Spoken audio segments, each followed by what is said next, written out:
जय जगन्नाथ पिला माने रानी प्रियंका यूट्यूब चैनल को आपण मानक स्वागत। आज आम सप्तम श्रेणी साहित्य सुमन बहिर प्रथम विषय कला माणिकरे विषय पद्यटी को खूब सुंदर भाव में आलोचना करवा एवं बुझा। कवि परिचय देखि नबा। कवि होउछंती अभिमन्यु सामंत सिंहार। तांको विषय प्रथमे जानि नबा। कवि परिचय प्राचीन रीतिजुगीय कवि अभिमन्यु सामंत सिंहार जाजपुर जिला बालियार सामंत परिवार रे 1760 मसीह जन्मग्रहण करथिले। ताले अभिमन्यु सामंत सिंहार केउठारे एवं केबे जन्मग्रहण करथिले? जाजपुर जिलार बालियार सामंत परिवार रे 1760 मसीह जन्मग्रहण करथिले। से पिला दिनरू सुंदर कविता रचना करथिले। तांकर लेखा भितरू विदग्ध चिंतामणि, प्रेम कला, रसवती, बाघ गीत, सुलक्षणा, चढ़े गीत, बोले हुंटी अन्यतम। कला माणिकरे विदग्ध चिंतामणि काव्यर 67 छांदरू अणा जाइछि। कला माणिकरे ताहले केउठू अणा जाइछि? विदग्ध चिंतामणि काव्यर 67 छांदरू अणा जाइछि। एथिरे कृष्ण संध्या समय रे गोरु पलंकु धरी फेरिबारे विलंब हेबारु माता यशोदांक मनरे व्यस्तता प्रकाश पाइछि। एही कवितारे मातृ हृदय आवेग भरा वात्सल्य प्रेमर वास्तव चित्र प्रतिफलित हेउछि। कृष्ण जाइछंती गाई मानकु चरेबा पई जंगल को एवं आसीबारे तांकर विलंब घटिछि। माता यशोदा तांको बहुत भल पाती। सेथिबाई से चिंतित हो जाइछि जे मो पुओ को जाइथिला आसीनी कोन एते पर्यंत कोठी रहिगला कोन हैला। तांको मनरे बहुत सारा कथा चलीछि एवं कोन हेइछि चलो पढ़िबा ताबरे बुझिबा।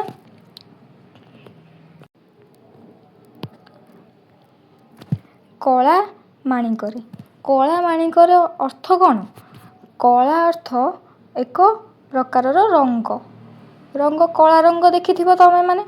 माणिकरे अर्थ एक माणिक जो कह जायनी मोती माणिक सेडा मोती माणिक ए सबु गोटे गोटे मूल्यवान पदार्थ। सुना रूपा एरा सबु गोटे गोटे हीरा ए सब गोटे गोटे मूल्यवान पदार्थ। सेई भली गोटे मूल्यवान पदार्थ होची माणिकरे। कला माणिकरे एटा श्रीकृष्ण को माता यशोदा स्नेहरे संबोधन करिसेंती जे अमूल्य मूल्यवान पदार्थ कला काहे कह जायछि? कारण श्रीकृष्णकर देहर रंग कला थिला तो कला माणिकरे। बुझि पाइलो? कवि होउछंती अभिमन्यु सामंत सिंहार। कौन कह जायछि? धीरे घेन कानन रे कृष्ण विलंबित वात्सल्य ममता घेनी भाळुछंती मात कला माणिकरे। धीरे अर्थ कौन? धीरे अर्थ पंडित माने। कानन अर्थ बण व जंगल। एठारे कवि अभिमन्यु सामंत सिंहार कहउछंती हे पंडित माने सुण किभली कृष्ण वन को जाइछंती एवं फेरिबारे विलंब हेबारु माता यशोदा श्रीकृष्ण को मने पकाई अस्तव्यस्त हेउछंती। वात्सल्य ममता अर्थ कौन? वात्सल्य ममता अर्थ पिलामानंक प्रति बापा मांकर स्नेह भल पाइबा। भाळुछंती अर्थ अस्तव्यस्त हेबा। तो माता यशोदा श्रीकृष्ण को मने पकाई अस्तव्यस्त हेउछंती। निधन संखाली मोर दरिद्र पसरा अंध लौड़ी बापुरे हृदरत्न हरा कला माणिकरे। निधन संखाली मोर दरिद्र पसरा। निधन अर्थ कौन? निधन अर्थ धनहीन। आउ दरिद्र पसरा अर्थ पात्र। अंध लौड़ी अर्थ अंधर बाड़ी। और रत्नहारा अर्थ जो मूल्यवान पदार्थर हार। निधन संखाली मोर दरिद्र पसरा एटार अर्थ कौन? जे एही सबु निधन संखाली दरिद्र पसरा अंध लौड़ी हृदय रत्नहारा ये सब श्रीकृष्ण ପାଇଁ ମାତା ଯଶୋଦା ସ୍ନେହ ଆଉ ଭଲ ପାଇବାକୁ ନେଇକି ସେ ଏସବୁ ଶ୍ରୀକୃଷ୍ଣଙ୍କୁ ଡାକୁଛନ୍ତି। ନିଧନ ସଂଖାଳି ମୋର ଦରିଦ୍ର ପସରା। ମାତା ଯଶୋଦା କହୁଛନ୍ତି ଏଇ ଧନହୀନ ବ୍ୟକ୍ତି ମାନେ ଅର୍ଥାତ୍ ନିଜେ ମାତା ଯଶୋଦା ର ଅମୂଲ୍ୟ ଧନ ହେଉଛୁ ତୁ ଏବଂ ଦରିଦ୍ରର ପାତ୍ର, ଦରିଦ୍ରର ସବୁ କିଛି ହେଉଛୁ ତୁ। ଏଇ ଅନ୍ଧ ଲଉଡ଼ିର ଅର୍ଥ ହେଲା ଅନ୍ଧ ବ୍ୟକ୍ତିର ଏକମାତ୍ର ସାହା ଭରସା ହେଉଛି ତାର ବାଡ଼ି ଏବଂ ଯଦି ବାଡ଼ି ନଥାନ୍ତା ତେବେ ଅନ୍ଧର ଜୀବନ ବହୁତ କଷ୍ଟସାଧ୍ୟ ହେଇଯାଇଥାନ୍ତା। ସେ ନିଜକୁ ଅନ୍ଧ କହିକି ଅନ୍ଧର ବାଡ଼ିକୁ ତୁଳନା କରିଛନ୍ତି ଶ୍ରୀକୃଷ୍ଣଙ୍କ ସହିତ। ମାନେ ଶ୍ରୀକୃଷ୍ଣ ଯଦି ତାଙ୍କ ଜୀବନରେ ରହିବେନି ତାହେଲେ ତାଙ୍କ ଜୀବନ ମଧ୍ୟ କଷ୍ଟକର ହେଇଯିବ। ଠିକ୍ ଯେପରି ଅନ୍ଧ ତା ବାଡ଼ି ବିନା ରହିପାରିବ ନାହିଁ, ତାର ଏକମାତ୍ର ସାହା ଭରସା ହେଉଛି ବାଡ଼ି। ଠିକ୍ ସେହିପରି ମାତା ଯଶୋଦା ଶ୍ରୀକୃଷ୍ଣଙ୍କ ବିନା ରହିପାରିବେ ନାହିଁ ଏବଂ ତାର ଏକମାତ୍ର ସାହା ଭରସା ହେଉଛନ୍ତି ଶ୍ରୀକୃଷ୍ଣ। ହୃଦ ରତ୍ନହାରା ଏବଂ ମୋର ହୃଦୟର ଆବେଗରେ ତୁ ଅଛୁ ଏବଂ ମୋର ଗଳାର ଅମୂଲ୍ୟ ହାର ହେଉଛୁ ତୁ। କଳା ମାଣିକରେ, କଳା ମାଣିକରେ ଅର୍ଥ ଶ୍ରୀକୃଷ୍ଣ। ମୋ ଜୀବନ ତୁହି ନୟନ ପ୍ରତିମା, ତତେ କି ପାଶୋରି ହେବ ମୋର ସୁଖ ସୀମା। କଳା ମାଣିକରେ, ଏଠି ମା ଯଶୋଦା ଶ୍ରୀକୃଷ୍ଣଙ୍କୁ ମନେ ପକାଇ କହୁଛନ୍ତି ମୋ ଶରୀରର ଜୀବନ ତୁ, ମୋ ଜୀବନ ତୁ। ମାନେ ମୋ ଶରୀରର ଜୀବନ ତୁ। ପ୍ରାଣ ବିନା ଶରୀରର କିଛି ମୂଲ୍ୟ ରହିନଥାଏ। ତୁ ମୋର ଜୀବନ ଏବଂ ତୁହି ନୟନ ପ୍ରତିମା। ନୟନ ପ୍ରତିମାର ଅର୍ଥ ହେଉଛି ଆଖିର ଛବି। ମୋର ଆଖିର ଛବି ହେଉଛୁ ତୁ। ଅର୍ଥାତ୍ ମୁଁ ଆଖି ଖୋଲିଲେ ତତେ ଦେଖୁଛି ଏବଂ ଆଖି ବନ୍ଦ କଲେ ମଧ୍ୟ ତୁ ଦେଖାଯାଉଛୁ। ମୋତେ ସବୁ ସ୍ଥାନରେ କେବଳ ଶ୍ରୀକୃଷ୍ଣ ଦେଖାଯାଉଛନ୍ତି। ତ ମୋ ଆଖିର ଛବି ହେଉଛୁ ତୁ। ତତେ କି ପାଶୋରି ହେବ ମୋର ସୁଖ ସୀମା। ଏବଂ ତତେ ମୁଁ କେମିତି ଭୁଲି ପାରିବି? ତୁ ମୋର ଖୁସିର ଅସରନ୍ତି ସୀମା। କଳା ମାଣିକରେ ଶ୍ରୀକୃଷ୍ଣ। ଡରୁଥାଉ ଅନ୍ଧାରକୁ ରଖି ଯାଉ ଗୋରୁ, ଜନକ ଜନନୀ ସୁଖ କାହିଁ ପାଇଁ ସାରୁ। କଳା ମାଣିକରେ, ଡରୁଥାଉ ତୁ ଅନ୍ଧାରକୁ। ଅନ୍ଧାରକୁ ଶ୍ରୀକୃଷ୍ଣଙ୍କୁ ଡର ଲାଗେ ଏବଂ ଗୋରୁମାନଙ୍କୁ ନେଇ କାହିଁକି ଜଙ୍ଗଲକୁ ଚାଲି ଯାଉଛୁ? ଜନକ ଜନନୀ ପିତାମାତାଙ୍କର ଖୁସିକୁ କ'ଣ ପାଇଁ ତୁ ସାରୁଛୁ? ଏତେ ଦୁଃଖ କ'ଣ ପାଇଁ ତୁ ଆମମାନଙ୍କୁ ଦେଉଛୁ? ଏହିସବୁ ମାତା ଯଶୋଦା ଶ୍ରୀକୃଷ୍ଣଙ୍କୁ କହୁଛନ୍ତି ମନେ ପକାଇକି। ବୃଦ୍ଧ କାଳେ ତୁ ମୋହର ଏକଇ ନନ୍ଦନ, ହୃଦ ଚାପ ବିନାଶନେ ତୁ ହରି ଚନ୍ଦନ। କଳା ମାଣିକରେ, ବୃଦ୍ଧ କାଳେ ତୁ ମୋହର ଏକଇ ନନ୍ଦନ। ଅର୍ଥାତ୍ ତୁ ହେଉଛୁ ଏଇ ବୃଦ୍ଧା ମଣିଷଟାର ଗୋଟିଏ ମାତ୍ର ସନ୍ତାନ। ତୋ ବିନା ଆଉ ଏଇ ଜୀବନରେ ଆଉ ଏଇ ସଂସାରରେ ମୋର ଆଉ କେହି ନାହାନ୍ତି। କାହାର? ଯଶୋଦାଙ୍କର। ଶ୍ରୀକୃଷ୍ଣ ହେଉଛନ୍ତି ଗୋଟିଏ ମାତ୍ର ସନ୍ତାନ। ହୃଦ ଚାପ ବିନାଶନେ ତୁ ହରି ଚନ୍ଦନ। ଖରାଦିନେ ଥଣ୍ଡା ଲାଗିବା ପାଇଁ ଆମେ ଚନ୍ଦନ ଦେହରେ ଲଗାଇଥାଉ। ଠିକ୍ ସେହିପରି ହୃଦୟରେ ଥିବା ଯନ୍ତ୍ରଣାର ତୁ ହେଉଛୁ ସେହି ଚନ୍ଦନ ମୋର। କଳା ମାଣିକରେ ଶ୍ରୀକୃଷ୍ଣ। କଳା ମାଣିକରେ ଗୋଟିକା ଅଧାମ ସର ନରୁଚଇ ତତେ, ନାଚି ଲାଞ୍ଚ ମାଗିଥାଉ ଲବଣୀ କେମନ୍ତେ। କଳା ମାଣିକରେ, ଗୋଟିକା ଅଧାମ ସର ତତେ ଭଲ ଲାଗିନଥାଏ କାହାକୁ? ଶ୍ରୀକୃଷ୍ଣଙ୍କୁ ଏସବୁ ଖାଇବାକୁ ଭଲ ଲାଗିନଥାଏ।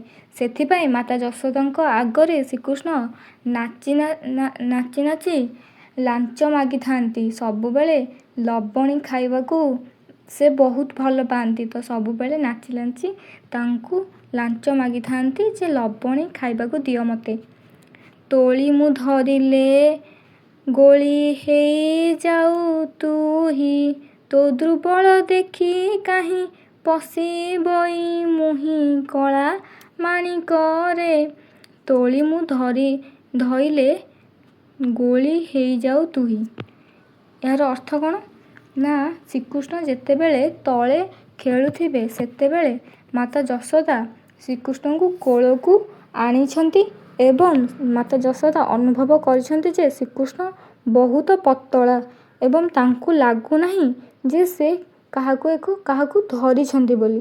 ତାଙ୍କୁ ଜମାରୁ ଜଣା ପଡ଼ୁନାହିଁ ସେ ଏତେ ଦୁର୍ବଳ ଥିଲେ। କଳା ମାଣିକରେ କିଏ? ଶ୍ରୀକୃଷ୍ଣ ବହୁତ ଦୁର୍ବଳ ଥିଲେ।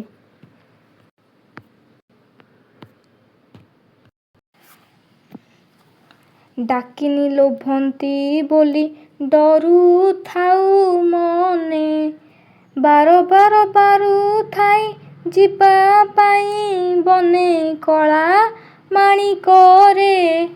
ଡାକିନି ଅର୍ଥ କ'ଣ? ଡାକିନି ଅର୍ଥ ଡାହାଣୀ। ଡାହାଣୀ ମାନେ ବଣରେ ରୁହନ୍ତି ଏବଂ ସେଥିପାଇଁ ମୁଁ ତତେ ବଣକୁ ଯିବା ପାଇଁ ବାରମ୍ବାର ମନା କରିଛି, କିନ୍ତୁ ତୁ ମୋ କଥା ନ ମାନି ବଣକୁ ଚାଲିଗଲୁ କାହିଁକିରେ? ଫେରି ଆସୁ ମୋ ପାଖକୁ। ମାତା ଯଶୋଦା ଏସବୁ କହୁଛନ୍ତି। ନିଶାଚର ମାତିବାର ଶୁଭୁଛି ଶ୍ରୁତିକି, ମୁଁ ଡଙ୍କୁଣି ଛାଡ଼ିଦେଲି ବନକୁ କାହିଁକି କଳା ମାଣିକରେ। ନିଶାଚର ମାତିବାର ଶୁଭୁଛି ଶ୍ରୁତିକୁ। ନିଶାଚର ଅର୍ଥ କ'ଣ ପିଲାମାନେ?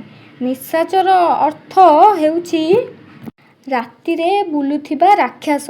ରାତିରେ ନିଶାଚରମାନେ ବୁଲୁଛନ୍ତି ଏବଂ ସେଇ ଶବ୍ଦ ଶୁଣାଯାଉଛି ମାତା ଯଶୋଦାଙ୍କ କାନକୁ। ମୁଁ ଡଙ୍କୁଣି ଛାଡ଼ିଦେଲି ବନକୁ କାହିଁକି। ମୁଁ ଡଙ୍କୁଣି ମାନେ ମାତା ଯଶୋଦା, ଡଙ୍କୁଣି ଅର୍ଥ ନାଗୁଣୀ। ମାତା ଯଶୋଦା ନିଜେ ନିଜକୁ ନାଗୁଣୀ ବୋଲି କହୁଛନ୍ତି ଯେ ମୁଁ ନାଗୁଣୀ କ'ଣ ପାଇଁ ଛାଡ଼ିଦେଲି ମୋ ପିଲାଟାକୁ ବଣକୁ, ଏତେ ପର୍ଯ୍ୟନ୍ତ ସେ ଆସିନି। ବଣରେ ଡାହାଣୀ ଏବଂ ରାକ୍ଷସ ସମସ୍ତେ ଅଛନ୍ତି, ମୁଁ ଜାଣିଶୁଣି କ'ଣ ପାଇଁ ଛାଡ଼ୁଥିଲି, ସେ ନିଜେ ନିଜକୁ କହୁଛନ୍ତି।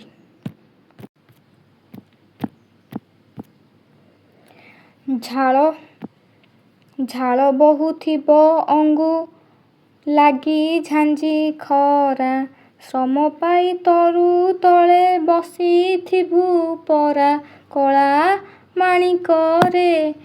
ଝାଳ ବହୁଥିବ ଅଙ୍ଗୁ ଲାଗି ଝାଞ୍ଜି ଖରା।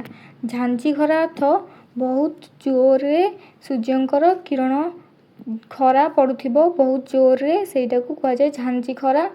ଅଙ୍ଗୁ ଲାଗି ଝାଞ୍ଜି ଖରା ତୋ ଦେହରେ ଲାଗିକି ବହୁତ ତତେ କଷ୍ଟ ହେଉଥିବ ଏବଂ ଝାଳ ମଧ୍ୟ ବହୁଥିବ। ଶ୍ରମ ପାଇ ତରୁ ତଳେ ବସିଥିବୁ ପରା। ଶ୍ରମ ପାଇକି ମାନେ ହାଲିଆ ହେଇକି କେଉଁ ଗଛ ତଳେ ବୋଧେ ତୁ ବସି ପଡ଼ିଛୁ। ବିଶ୍ରାମ ନେବା ପାଇଁ କେଉଁ ଗଛ ତଳେ ବୋଧେ ତୁ ବସି ପଡ଼ିଛୁ। ନେଲୁ ନାହିଁ କାହିଁ ପାଇଁ ତୋ କଠଉ ଛତା, ବନେ କଣ୍ଟା ଲାଗି ହୁଏ ମୃଦୁ ପାଦ ଚିନ୍ତା କଳା ମାଣିକରେ। ତୁ କ'ଣ ପାଇଁ ଖରା ଦିନରେ ଯାଇଛୁ ବନକୁ, ଆଉ ତୁ କ'ଣ ପାଇଁ ମୋ କଥା ନ ମାନିକି କଠଉ ଏବଂ ଛତା ନେଲୁ ନାହିଁ, ବଣକୁ ଚାଲିଗଲୁ। ବଣରେ କେତେ ସାରା କଣ୍ଟା ଗଛ ଥିବ ଏବଂ ମୃଦୁ ଅର୍ଥ କଅଁଳ, କଅଁଳ ପାଦରେ ତୋର କଣ୍ଟା ଗୁଡ଼ିକ ଫୁଟି ଯାଉଥିବ। କାନ ଡେରି ଥାଇ ଏକା ତୋ ବେଣୁ ଗୀତକୁ, ଆଜ କିମ୍ପା ଶୁଭୁ ନାହିଁ ଭାବୁଛି ମନକୁ କଳା ମାଣିକରେ। କାନ ଡେରିକି ମୁଁ ଥାଏ ତୋ ବେଣୁ ଗୀତକୁ ମାନେ ତୋ ବଂଶୀ ସ୍ୱରକୁ, କିନ୍ତୁ ଆଜି ସେ ସ୍ୱର ଶୁଭୁନାହିଁ। ଶ୍ରୀକୃଷ୍ଣ ଯେତେବେଳେ ସନ୍ଧ୍ୟାବେଳେ ସବୁବେଳେ ଫେରିଲା ବେଳକୁ ବଂଶୀ ବଜେଇ ବଜେଇ ଘରକୁ ଫେରୁଥିଲେ ଏବଂ ମାତା ଯଶୋଦା ସେଇ ବଂଶୀ ସ୍ୱରକୁ ଶୁଣିକି ଜାଣିପାରୁଥିଲେ ଯେ ମୋ ପୁତ୍ର ଘରକୁ ଫେରି ଆସିଛି, କିନ୍ତୁ ଆଜି ସେ ବଂଶୀ ସ୍ୱର ଶୁଭୁ ନାହିଁ ଏବଂ ମାତା ଯଶୋଦା ମନ ଶୁଖେଇକି ଶ୍ରୀକୃଷ୍ଣଙ୍କ ବିଷୟରେ ଏତେ ସବୁ କଥା ଭାବୁଛନ୍ତି। ଆଶା କରୁଛି ଏହି ଭିଡ଼ିଓଟି ଆପଣମାନଙ୍କୁ ଭଲ ଲାଗିଥିବ। ଯଦି ଭିଡ଼ିଓଟି ଭଲ ଲାଗେ ତେବେ ଚ୍ୟାନେଲକୁ ସବସ୍କ୍ରାଇବ୍ କରିଦେବେ। ରହୁଛି ନମସ୍କାର। ନେକ୍ସଟ ଭିଡ଼ିଓରେ ଆମେ କଳାମାଣିଙ୍କର ବିଷୟରେ ପ୍ରଶ୍ନ ଉତ୍ତର ଆଲୋଚନା କରିବା।